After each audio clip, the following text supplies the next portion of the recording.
Así dice la bendita palabra de Dios en Isaías capítulo 22. Profecía acerca del valle de la visión. ¿Qué pasa? ¿Que todos suben a las azoteas? Ciudad llena de alboroto y bulla. Ciudad amiga de diversiones. ¿Tus muertos no cayeron a filo de espada? ¿No murieron en la guerra? Tus jefes salieron todos corriendo y al huir de los arcos los pusieron presos. Tus hombres más valientes huyeron lejos, pero los pusieron presos. Por eso dije, apártense de mí, que quiero llorar con amargura. No traten de consolarme de la catástrofe de mi pueblo, porque el Señor Todopoderoso ha decretado que llegue el día de pánico, de destrucción y aturdimiento en el valle de la visión.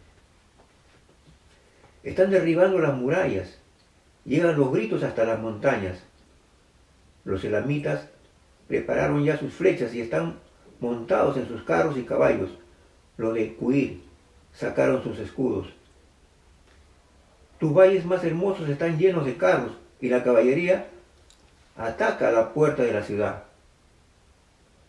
La defensa de Judá quedó desamparada. En ese día ustedes se fijaron en el depósito de armas de la casa del bosque. Vieron las muchas grietas que había en la ciudad de David y llenaron de agua el estanque inferior. Inspeccionaron las casas de Jerusalén y derribaron algunas para reforzar las murallas.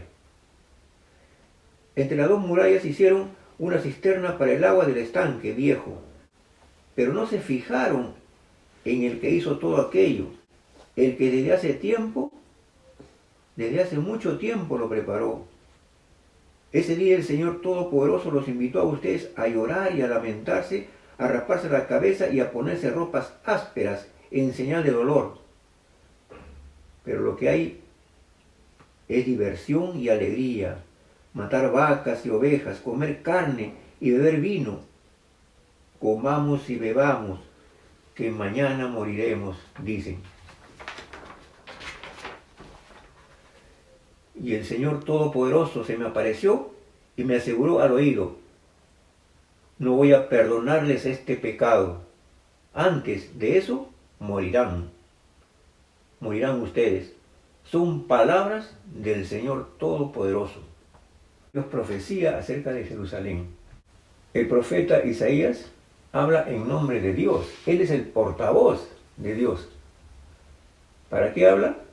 Para advertirnos de las consecuencias del pecado.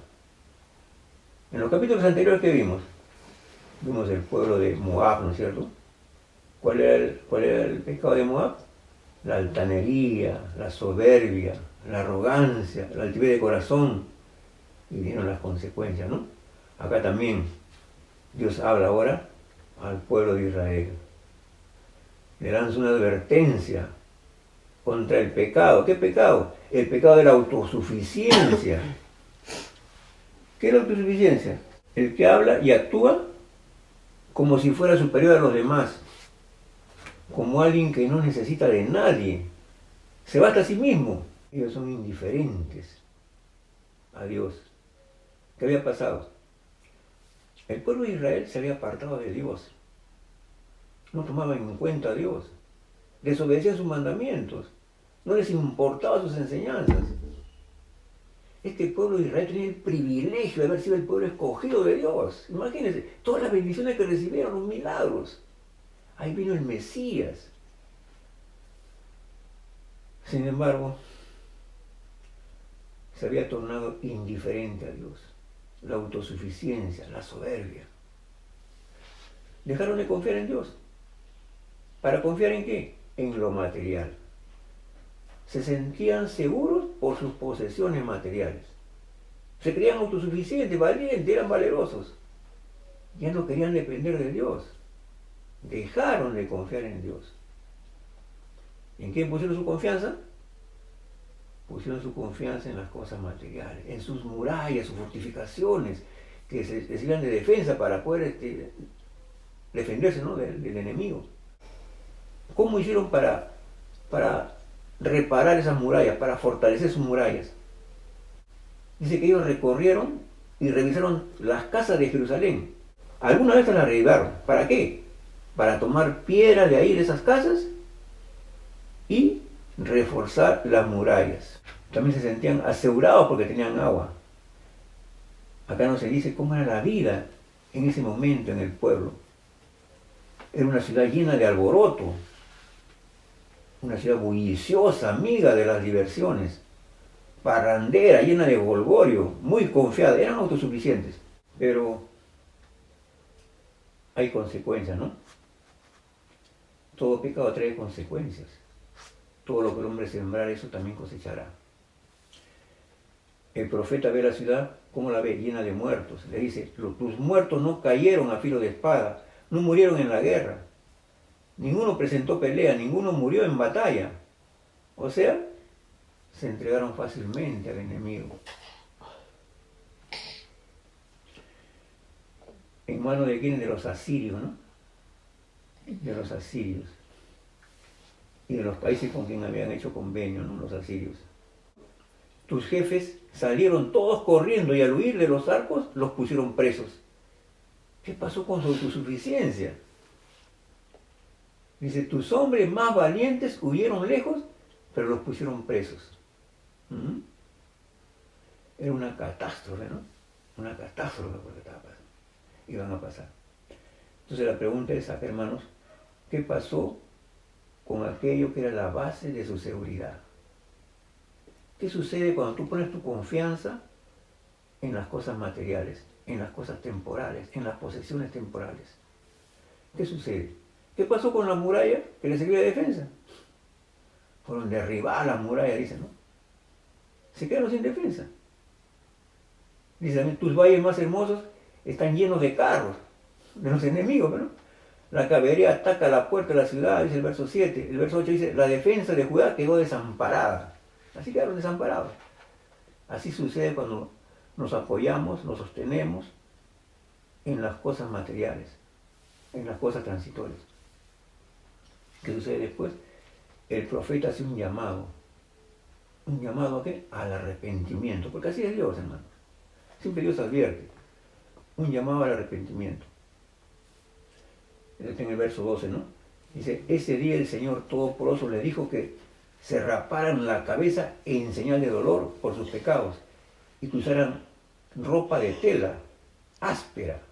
O sea, este era un símbolo del arrepentimiento. ¿Y cuál es la respuesta del pueblo ante el llamado de Dios? Este llamado al arrepentimiento, reflexionar. ¿Cuál fue la respuesta?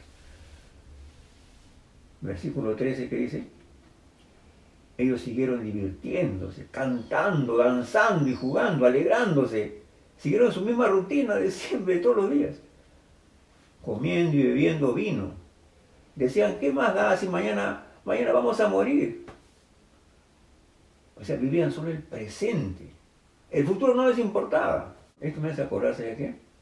A la parábola del hombre rico, ¿se acuerdan? Tiene una gran heredad. Él había trabajado, había obtenido muchas posesiones, sus almacenes estaban llenos de provisiones. Entonces, ¿qué dijo? ¿Ahora qué me queda? Solamente divertirme, gozar de la vida, ¿no? Disfrutar, ¿no? Del momento, o sea, vivir el tiempo presente, ¿no? Pero ¿qué dijo el Señor? Necio, esta noche vienen a pedir tu alma y todo lo que es guardado, ¿para quién será? ¿No? Así es, hermano, cuando confiamos en las cosas temporales que no van a durar. Leer Proverbios 11:7. ¿Qué sucede con las personas que no confían en Dios, que ponen su esperanza, ponen su confianza en las cosas materiales? Proverbios 11:7. Fuerte, léalo, por favor. Cuando muere el hombre impío, perece su esperanza, y la expectación de los malos perecerá. ¿Se dan cuenta, hermanos? La esperanza del hombre que camina a espaldas de Dios, que no conoce a Dios, que se resiste a conocer a Dios, cuando muere, con él muere su esperanza. O sea, cuando muere el hombre impío, muere el malvado, todas sus esperanzas, todos sus sueños, todas sus ilusiones, sus sueños de poder, de grandeza, mueren con él. Se acabó. Así es el incrédulo que no conoce a Dios, que no. Así es, hermanos. Pero ¿qué pasa con el creyente que conoce a Dios? Proverbios 14:32 dice, Proverbios 14:32, por su maldad será lanzado el impío, pero el justo en su muerte tiene esperanza. Tenemos la seguridad de que a partir de este mundo vamos a la eternidad con Dios. Tenemos esa confianza, esa certeza que lo vamos a la presencia de Dios. Nuestra esperanza trasciende esta vida, va más allá de esta vida. ¿Se dan cuenta? El que no es creyente, el incrédulo, el que resiste a conocer a Dios, su esperanza termina con esta vida. Vamos a compartir ahora el verso 14, ¿ya? El verso 14. Lee la hermanita Macedonia, por favor. Verso 14. Isaías capítulo 22, verso 14. Esto fue revelado a mis oídos de parte de Jehová de los ejércitos, que este pecado no os será perdonado hasta que moráis, dice el Señor, Jehová de los ejércitos. Está hablando de un pecado que no tiene perdón. ¿Ustedes cuál creen que es el pecado que no tiene perdón? A ver, ¿cuál puede ser? Asesinar, violar, mentir, hurtar. ¿Cuál creen que puede ser el pecado que no se puede perdonar? Pero uno dice, ¿pero cómo que no puede perdonar?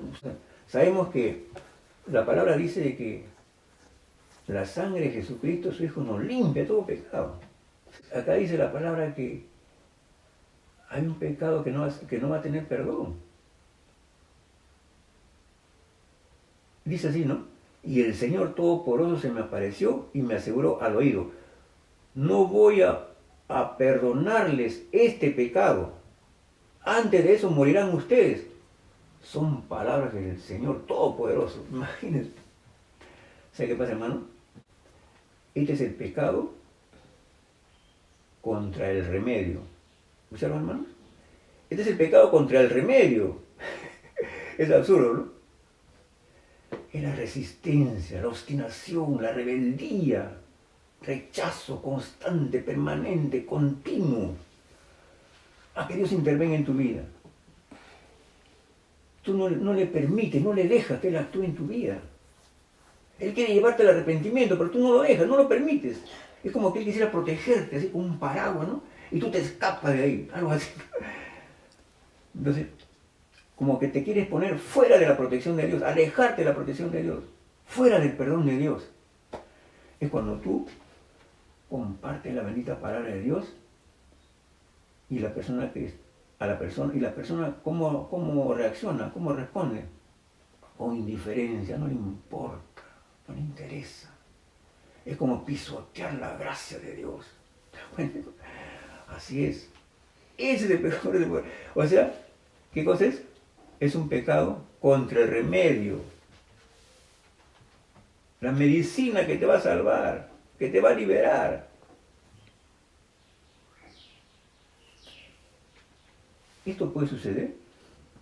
Sí, hermanos, esto sucede porque la paciencia de Dios tiene un límite y Él va a actuar con justicia. ¿Ustedes se acuerdan, hermano, de la parábola de la higuera estéril? El hombre está en Lucas capítulo 13, ¿ya? Verso de 6 a 9. Y con esto terminamos ya. Tenía un hombre una higuera plantada en su viña y vino a buscar fruto de ella y no la halló. Y dijo al viñador, he aquí, hace 3 años que vengo a buscar fruto de esta higuera y no lo hallo. O sea, venía un año, no había nada. Segundo año, nada. Tercer año, nada. Entonces, ¿qué dijo? Le dijo al viñador, córtala. ¿Para qué inutiliza también la tierra? ¿No es cierto? La justicia de Dios, ¿no? Pero ¿qué dice el viñador? Señor, déjala todavía este año, hasta que yo cabe alrededor de ella y la abone. Esa es la gracia de Dios, esa es la misericordia de Cristo, ¿no? Estamos en el periodo de la gracia, de la misericordia. No esperes que vengan las consecuencias del pecado, no esperes eso. Estamos en el periodo de la gracia, en el periodo en el cual las personas pueden escuchar el evangelio de salvación, ¿no? El campo está fértil, los campos están abiertos, están libres, ¿no? Para poder compartir el evangelio. Estamos en el periodo de la gracia. Tú eres el portador de la palabra de Dios. Dios te ha designado a ti, te ha comisionado. Tú eres parte de esa comisión divina. Dios te ha puesto en el lugar donde tú estás, para que seas portavoz de Dios, para que lleves el mensaje de esperanza, el mensaje de salvación, el mensaje de vida nueva en Jesucristo, en este periodo de la gracia, porque también se va a acabar. Le dice el Señor, déjala, todavía este año, hasta que yo cabe alrededor de ella y la abone. Y si dé fruto, bien. Y si no, la cortarás después. Al final va a llegar siempre el juicio de Dios.